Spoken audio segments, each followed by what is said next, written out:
Hello and welcome to Ramblers Routes, your online library of high quality walking routes. Today we're going to look at the Route Wizard, which is a step-by-step tool that enables you to develop good high quality walking routes.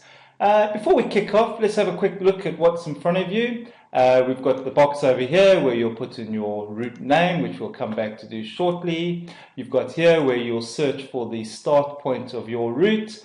You've got a map tools box over here, which we'll go into detail as we work through the development of the route. And then over here we have the map area. Let's have a quick look at the map area first. On the left-hand side, we have a zoom scroll bar. Obviously, to zoom in, you move the bar upwards. To zoom out, you move the bar downwards. Okay, there we go. Ooh. Don't go too far out. There we go. Okay, what else we also have? We have some map layers. So in the Route Wizard, we have two map layers. We have Open Street Maps and the Ordnance Survey layers. If you're working in an urban environment, I would recommend using the Open Street Map because obviously you get all the street names, which obviously is really important when you're developing a route in a town or city. If you're in the countryside, I would recommend using something like Ordnance Survey because obviously then you get visibility of footpaths and contours.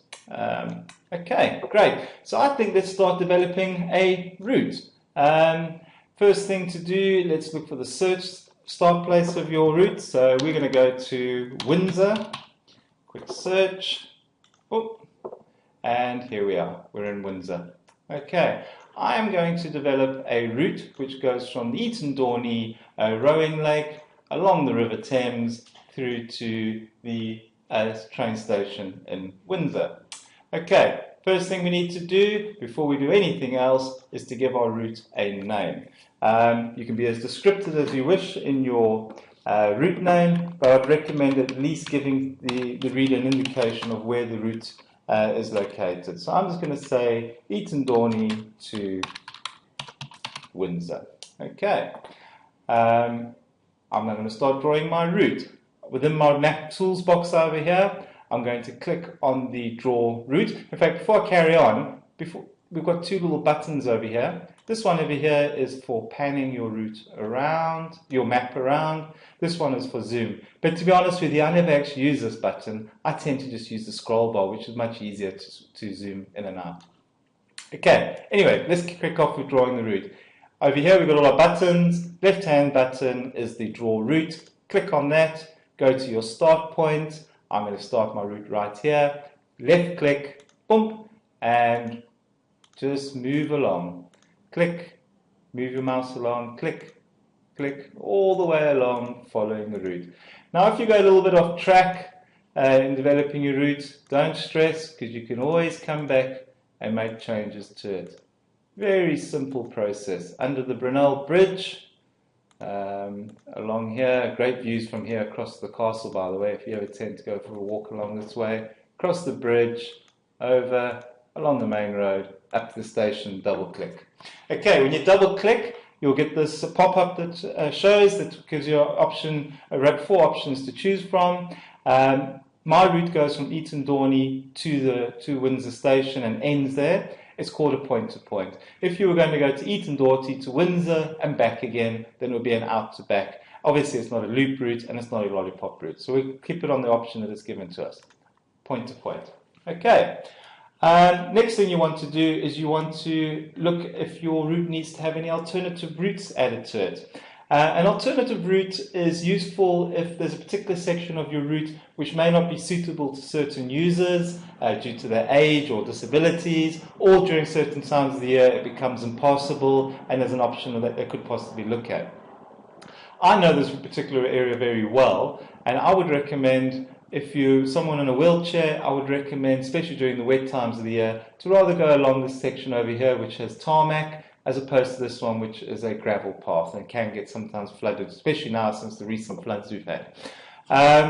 Click on this button over here, alternative routes, move up to here, and same way that you did your other routes, click, and there you go. Once you get to your endpoint, double click, Look where else you want to add a route. Here we go.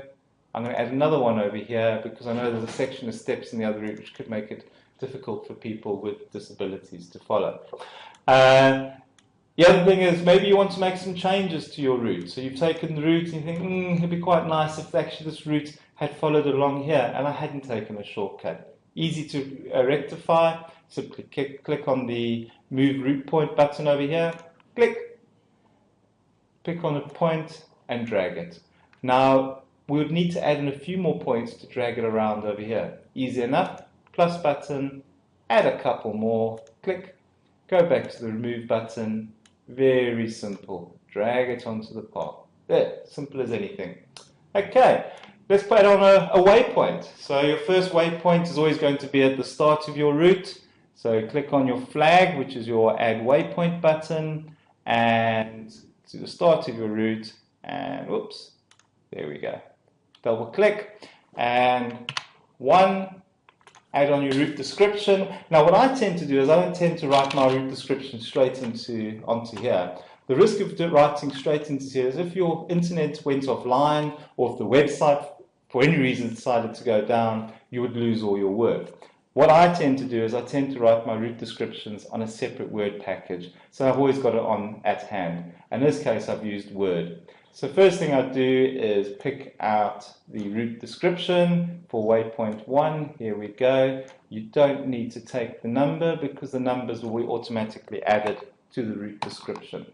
So we click back and Control V, and there we go.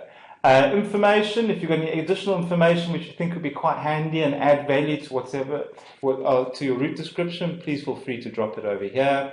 Safety section, if there's a particular hazard en route that you'd like to bring to the attention of fellow walkers, please mention it here. Alternative route, we do have a description because we've added a little alternative route if you remember at the beginning of our route. I'm going to go back to my route description for my alternative route and Control C to copy it. Go back to your box, Control V to paste. And save. There we go, we've got our first one added. Next thing I want to do is I want to actually add in a point of interest. So I'm going to add in my first point of interest by clicking on here, moving to where you want it. There's a lovely little church over here, the Mary Magdalene Church. I'm going to click on this button over here and you'll get another pop-up that comes, move through, and I have my description written over here. Again, you don't need to take the letter because that will be automatically added to your route description. And Control V to paste it and save. And there you go. That's it. I'm going to be adding on a couple more waypoints. The next time you come on to this next step and see the video there, you'll see a lot more. But I think you have a good sense now on how you go about adding on extra steps. Once you've added on all your different waypoints, you could either save it, come back to it later and rework on it, or if you're ready to go to the next stage, you would click on over here. I'm not going to click on next yet because I want to just add on a few more waypoints. Guys, thanks very much, and I shall see you at step 2. Thank you. Bye-bye.